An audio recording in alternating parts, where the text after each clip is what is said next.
Hey, welcome to EPN. My name is Victor Lucas, and we bring you the latest in everything cool every single day around here. This one's going out to our buddy Corey Van Vroowerf. That's a name that's a little bit tricky to say. He wants to be a host/interviewer one day, and all I've got to say to that is, you've got YouTube, you've got some kind of camera, get practicing.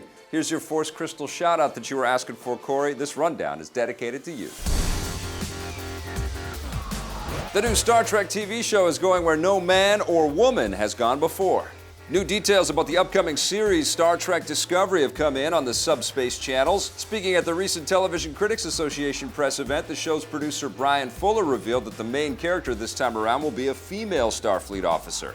There have been many female characters in the franchise, including Voyager's lead Captain Janeway, so this in and of itself isn't that big of a deal. The thing that will make Star Trek Discovery different is that its female lead will not be the captain of her ship. She'll instead be a lieutenant commander, which makes this the first Trek show with a main character who isn't a captain. This opens up whole new storytelling possibilities, potentially focusing the action on the lower decks instead of the bridge. We'll let you know when the first casting news comes in. Fuller has also confirmed that the new show will take place a decade or so before the events of the original series, so expect things to be a little more primitive.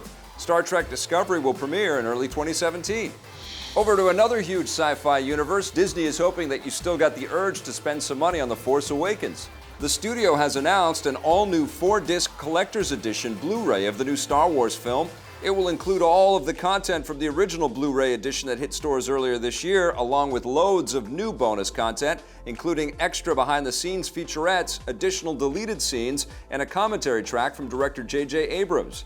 The new collector's edition will also include a 3D version of the film, making this the first time the eye-popping version has been available at home. Many savvy movie fans assumed that The Force Awakens would be getting a fancier collector's edition at some point in the future, so if you didn't wait and already spent all your money, too bad for you. I spent that money. Tanja Club wants their investment back too. The new edition hits stores November 15th. That's just a few weeks before the new Star Wars spin-off movie Rogue One ignites the rebellion in theaters this December. What will you become? Don't expect to see other versions of Suicide Squad.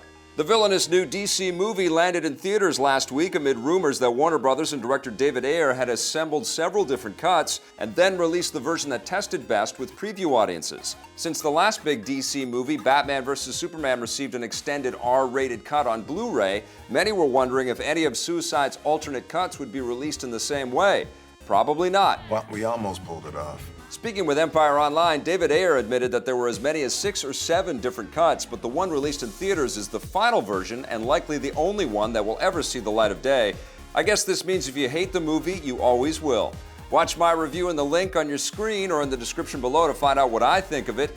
Despite the bad reviews, Suicide Squad is crushing the competition at the box office, and it looks on track to be one of the biggest superhero movies of the year. Say goodnight to the bad guy because Scarface might be heading back to theaters with the most formidable director. Deadline reports that Training Day and Brooklyn's finest director Antoine Fuqua is in talks to helm the long-in-development remake of the classic gangster film. Very disgusting. The new movie has been in the works for many years and is expected to once again tell the story of an immigrant rising through the ranks of the criminal underworld, only this time set in the mean streets of LA. Although there have already been 2 Scarface movies, one released in 1932 and the more iconic 1983 version with Al Pacino, expect the new one to be inspired primarily by the 1983 version given its lasting popularity.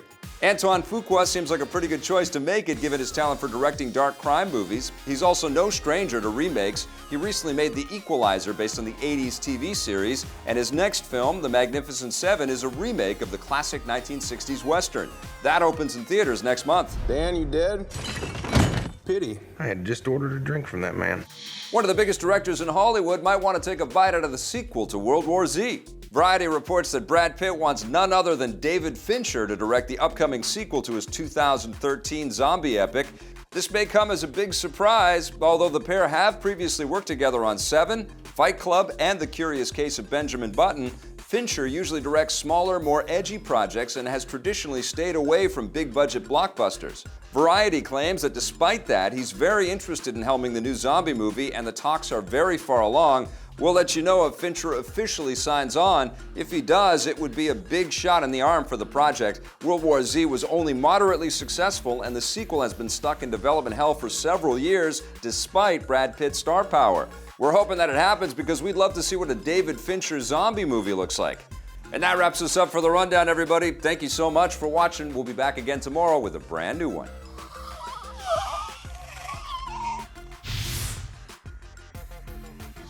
Hey, thanks for checking out that video on our EPN channel. It's just one small part of the things that we make around here. So if you liked it, don't forget to check out some of our other vids and hit that subscribe button.